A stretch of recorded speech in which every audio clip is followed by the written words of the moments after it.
What's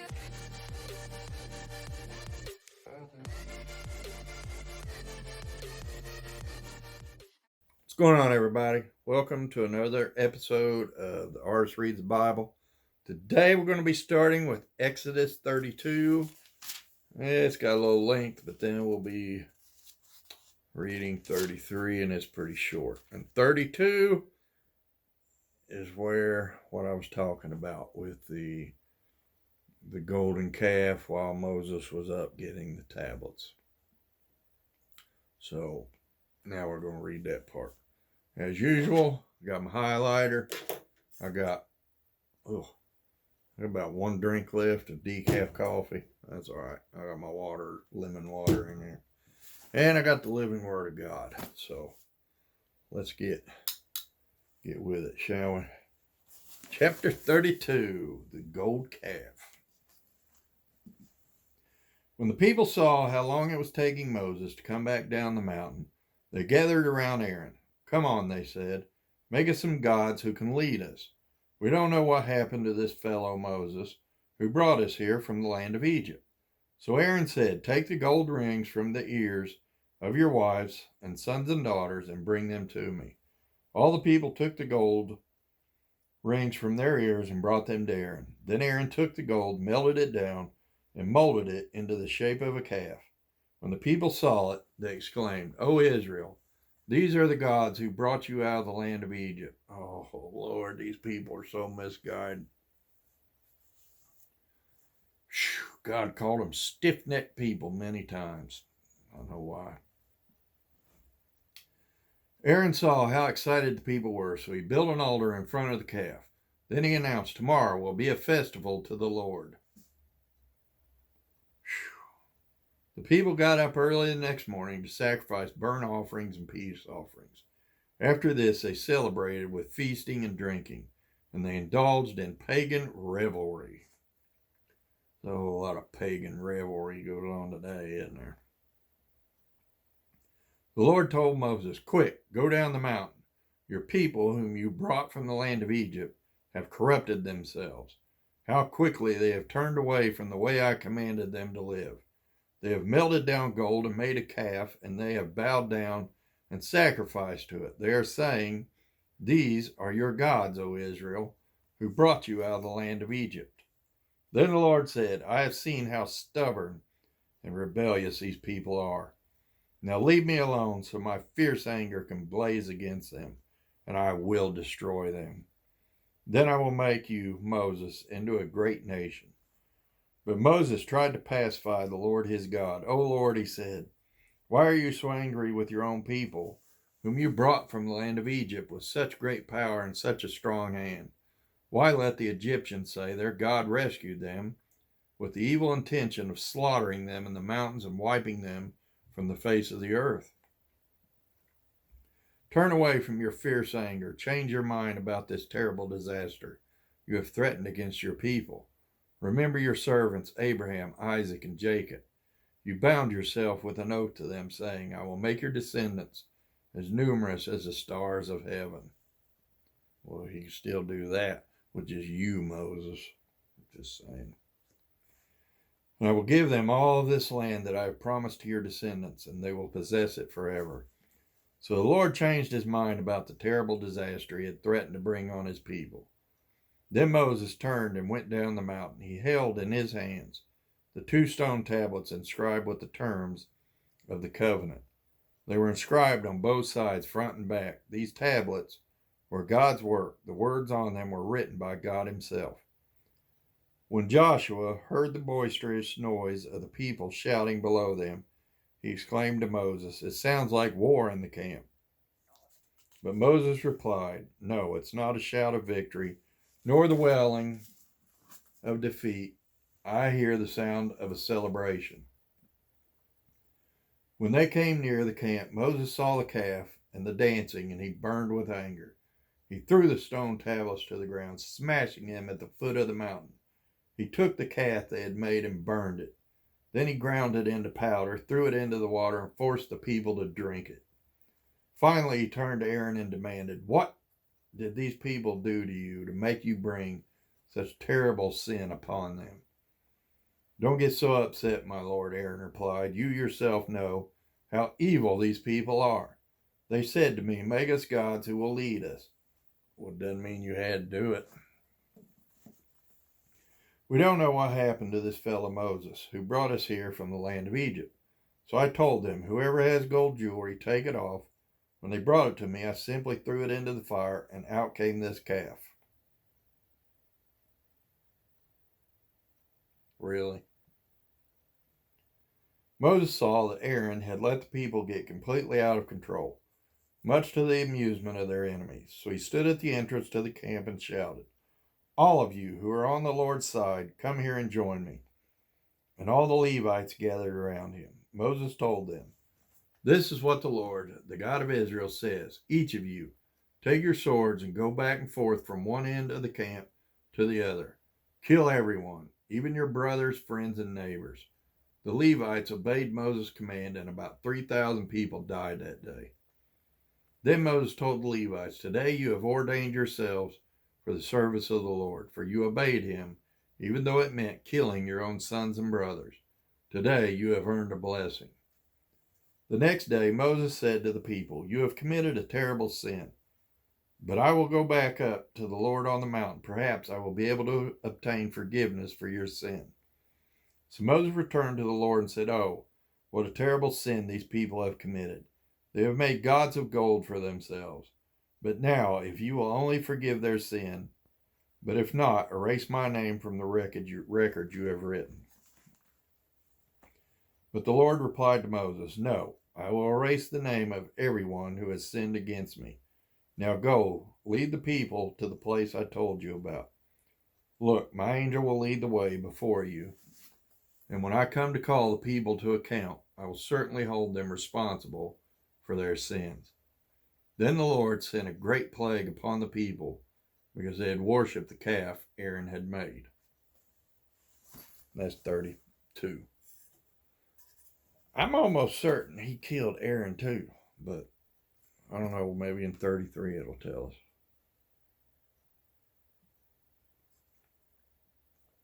That's the end of my decaf. That was a cold drink too. Not a big fan of cold coffee, but I'll tell you what, if it comes between no coffee and cold coffee, I'll still take cold coffee. And then, of course, got my lemon water. This is all I drink. Coffee, water. That's it. And I put a little lemon juice in my water because that citric acid keeps you from getting kidney stones. And my heart failure doctor, at first when I told him, he's like, well, if you want to drink it, you can. It ain't going to hurt you. But he said, I don't know it's really giving you any benefit. And I seen him look down at his tablet. He had a little tablet or something there. And he said, well, I'll be doggone. He said, it looks like you need to become best friends with lemons. I said, why? He said, well, seems there is something to what you just said. He said, the citric acid does help prevent kidney stones. And I can't remember, but it seemed like he said something about kind of help my heart too. So I buy the, I want to say it's Minute Maid, pure lemon juice. It's frozen. It's the juice of 7 lemons, 8, I don't know. And they're in the freezer section. So I keep about 7 or 8 of them out there. When I get down to like 2 or 3, I have Jen give me about 4 or 5 more. But I'll bring one in, let it thaw out, and then I put, I don't know, just one good squirt in there and fill it the rest of the way with water and then shake it up. And when I get low, then I'll bring in another one. And when I use the rest of that, then I'll start using another. But yep. And citric acid is also good. If I'm mistaken, there's vitamin C in there, so that helps fight off colds and sickness. And then my vitamin has vitamin C in it and zinc. And then I take elderberry gummies, which has vitamin C and zinc in it. And I take, because of my iron, I take iron pill too, but because of my vitamin D being low.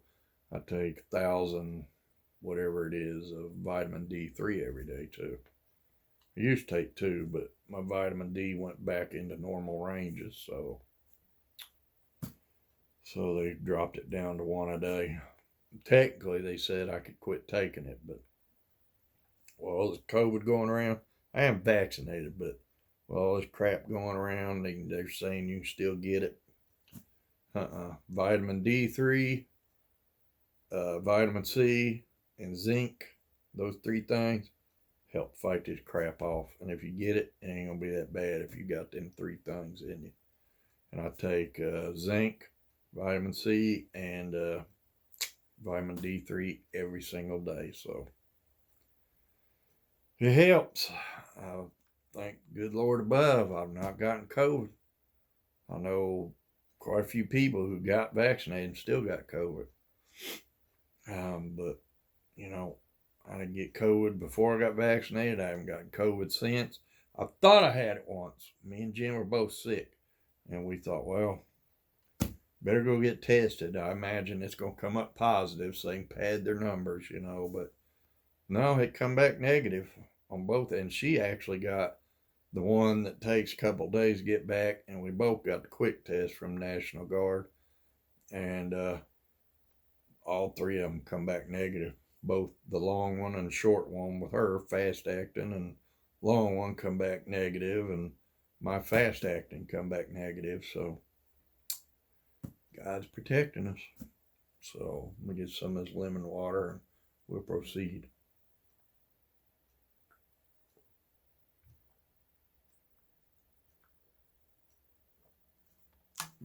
Try to drink 2 or 3 of these a day full. Because not only does the lemon help prevent kidney stones and helps with my heart, helps fight off infections and stuff, but the water, the fluid intake, helps flush out my kidneys too. And it helps increase fluid, helps with flow of my blood and stuff, my circulation. So anywho, my throat getting, I noticed me and my wife read the Bible before I come back here, and my throat's a little raspy. I don't know. Doesn't hurt. Doesn't feel like, I don't feel sick or anything. Maybe it's just allergies. I don't know why. Because I was outside blowing leaves into the middle of the yard and then raking leaves off the fence row. And then I got on my mower and chopped them all up. So I imagine it's my allergies acting up. That'd be my guess. 33. The Lord said to Moses, "Get going, you and the people you brought up from the land of Egypt. Go up to the land I swore to give to Abraham, Isaac, and Jacob. I told them, I will give this land to your descendants. And I will send an angel before you to drive out the Canaanites, Amorites, Hittites, Perizzites, Hivites, and Jebusites. Go up to this land that flows with milk and honey, but I will not travel among you, for you are a stubborn and rebellious people." See, this version says you are a stubborn and rebellious people. I believe King James says you are a stiff-necked people, which means stubborn and rebellious people. If I did, I would surely destroy you along the way. Now see, if you don't think God is your parent, right there says it all. If I did, I would surely destroy you along the way. How many times as parents with children have we had to say, you know, get away from me before I have to pull this belt off and just go to whooping you, or get away from me before I do something I'm gonna regret, you know. It's like God did say, God created us in his image, you know. We are not equal to God on any plane, but he did create us in his image. I just find it funny. He said, if I did, I would surely destroy you along the way. And I think that pretty much translates to, you're getting on my last nerve. Get away from me before I do something I'm going to regret. I'm just saying. It's kind of funny if you think about it. Because I don't know how many times I heard my parents say that. I've said that as a parent. I've heard other people say that as a parent. I've even said that to friends of mine, like, better get away from me before I do something that we both gonna regret. Yeah, that's kind of funny. When the people heard these stern words, they went into mourning and stopped wearing their jewelry and fine clothes. For the Lord had told Moses to tell them, "You are a stubborn and rebellious people, stiff-necked people. If I were to travel with you for even a moment, I would destroy you. Remove your jewelry and fine clothes while I decide what to do with you." So from the time they left Mount Sinai, the Israelites wore no more jewelry or fine clothes. They're real lucky. As many times as they defied God. Oh, my Lord. You know, we defy God today, pretty much every day, because nobody alive is without sin. But it was different then. They heard God's voice. They seen the miracles firsthand. You know, you seen this. You seen God's angels. You seen with your own eyes. You seen this. You heard it with your own ears. And I mean, you seen manna fall from heaven. You seen water come out of a rock in the middle of nowhere. And you still defy God. See, we defy God, and we can't. We see signs of God. We feel His presence, but we don't hear His voice. Well, at least I don't. I don't hear His voice. I don't. I see. It's hard to explain. I don't see His angels, but I think I see signs of His angels, maybe where they've been or that they're in my presence. Like the repeating numbers like 111, 222, 333, all the way up to 1111. For the especially the last couple of months, I've been seeing that all over the place. I mean, it's crazy. Even in the car, we'll be driving. I'll look down. I'm like, oh my Lord, 333, or 777 or whatever. I've seen all of them, And I'll wake up in the middle of the night and I've got a clock that projects the time onto the ceiling. And I'll look up and it'll be like 222 or 333 or 444. And they say these are angel signs, and I don't know. They mean certain things, I guess. I don't know. I don't get much into that because I'm afraid that would be borderline like witchcraft or whatever. But so I just kind of chalk it up to, okay, God's angels are around me. They're protecting me. God is sending His angels to, heal me or protect me or what have you, so that's what I chalk it up to, and nothing more than that, because I don't want to. It's very clear in the Bible what it says about witchcraft and stuff like that. Sorcery, and stay away from it. So I just chalk it up to that. It was Moses' practice to take the tent of meeting and set it up some distance from the camp. Everyone who wanted to make a request to the Lord would go to the tent of meeting outside the camp. Whenever Moses went out to the tent of meeting, all the people would get up and stand in the entrances of their own tents. They would all watch Moses until he disappeared inside. As he went into the tent, the pillar of cloud would come down and hover at its entrance while the Lord spoke with Moses. When the people saw the cloud standing at the entrance of the tent, they would stand and bow down in front of their own tents. Inside the tent of meeting, the Lord would speak to Moses face to face as one speaks to a friend. Afterward, Moses would return to the camp, but the young man who assisted him, Joshua, son of Nun, would remain behind in the tent of meeting. One day Moses said to the Lord, "You have been telling me, take these people up to the promised land, but you haven't told me whom you will send with me. You have told me, I know you by name, and I look favorably on you. If it is true that you look favorably on me, let me know your ways so I may understand you more fully and continue to enjoy your favor. And remember that this nation is your very own people." The Lord replied, "I will personally go with you, Moses, and I will give you rest. Everything will be fine for you." Then Moses said, if you don't personally go with us, don't make us leave this place. How will anyone know that you look favorably on me and on your people if you don't go with us? For your presence among us sets your people and me apart from all other people on the earth. The Lord replied to Moses, I will indeed do what you have asked, for I look favorably on you, and I know you by name. Moses responded, then show me your glorious presence.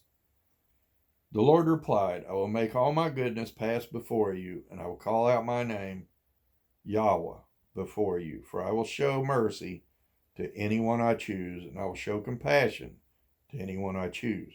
But you may not look directly at my face, for no one may see me and live. The Lord continued, look, stand near me on this rock. As my glorious presence passes by, I will hide you in the crevice of the rock and cover you with my hand until I have passed by. Then I will remove my hand and let you see me from behind, but my face will not be seen. And that's 33. And we still don't know what happens, Darren. I was going to say, reading part of that, it says that not a single person in the Bible has seen God, or rather God's face. So God was going with him, and I thought, wait a minute, nobody's seen God, but they explained it at the end, that you cannot see my face and live. So it makes more sense then. You know, and I have heard, but I mean, who knows? I'm not going to try to discredit them, and I'm not going to try to give light to what they've said. I'll just relay what I'd heard. Y'all make up your own mind. But I have heard through YouTube videos, articles, whatever, what have you, which, as you know, YouTube, social media, take it with a grain of salt. Some of the stuff true, 95% of it, not so much.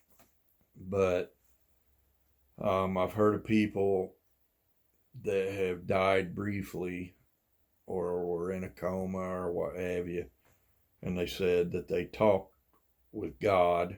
Well, some people say they talk with Jesus. Some people say they talk with God. And the ones that say they talk with God gave them a choice. You can look upon me, but if you do, you'll have to come with me. You'll have to go to heaven. Or if you choose not to, I can send you back, you know. But he was basically telling them, if you see my face, then that's okay, but you got to come to heaven. You're going to pass, and then you will come with me. And of course, I'm not really sure why they chose to go back.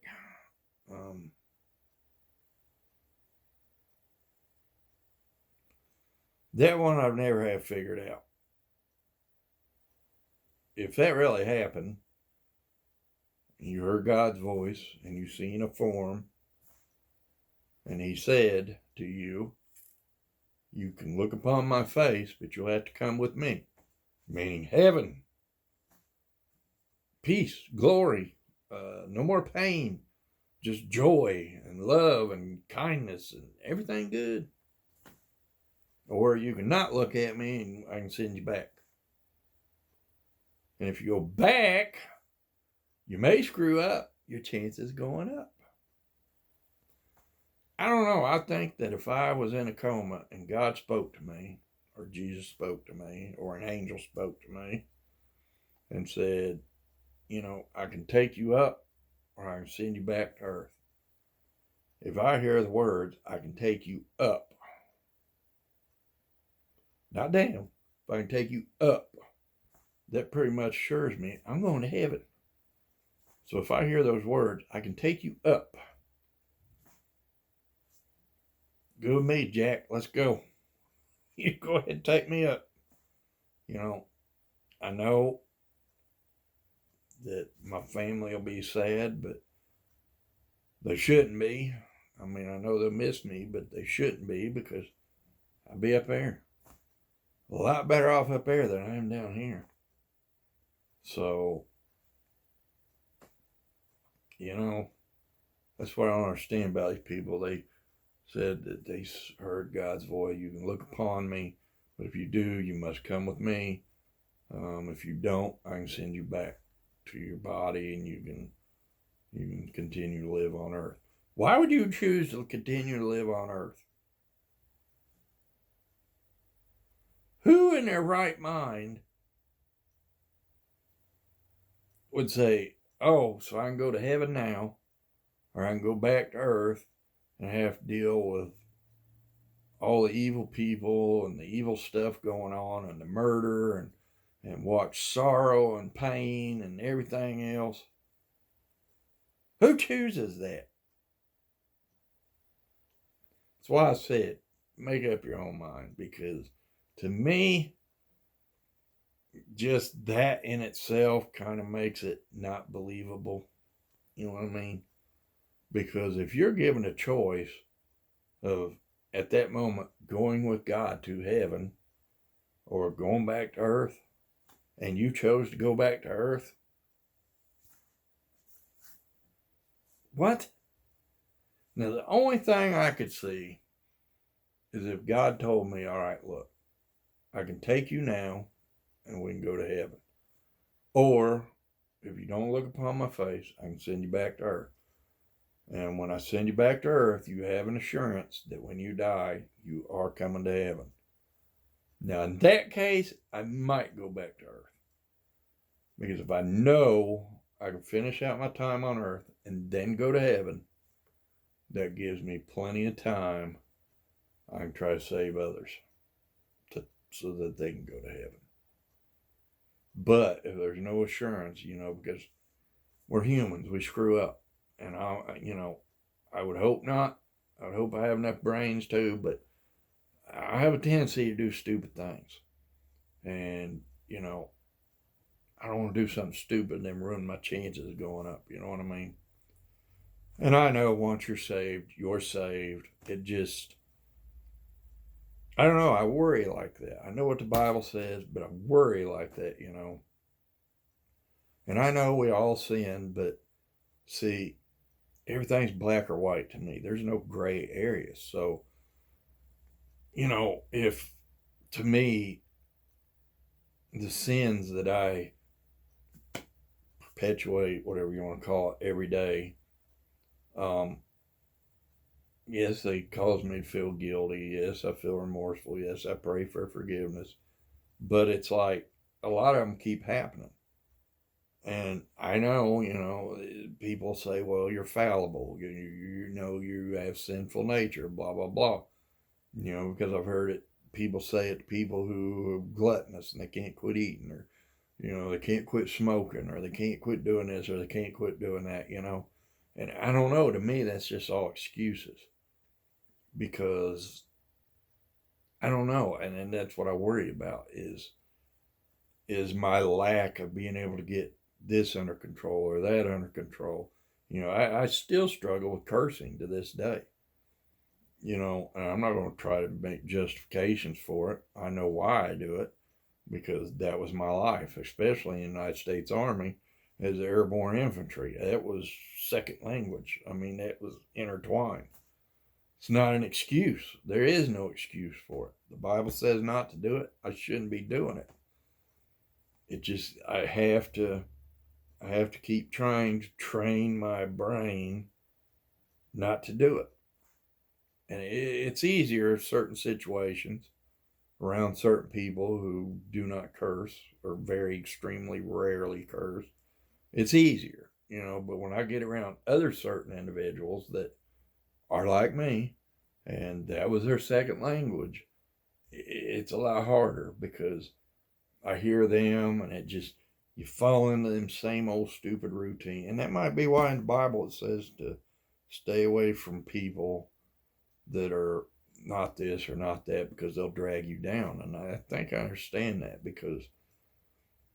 but it's hard. I mean, they're your friends or they're your family, and you don't want to turn your back on them. You don't want to just, walk away from them. And I don't know. Maybe I do have a tendency to overthink stuff. But anyway, I'm going to hop off here. Hope y'all got something out of today. I sure know I did. We still ain't got to find out what happened to Aaron. I'm telling you, I think God kills Aaron. I could be wrong. I don't know. I was right about the golden calf, though. But I don't know. We'll find out maybe in the next episode. I don't know. Who knows? Anyway, until next time, I love each and every one of you. Y'all please, please, please be good to each other. And I'll bring you something again real soon.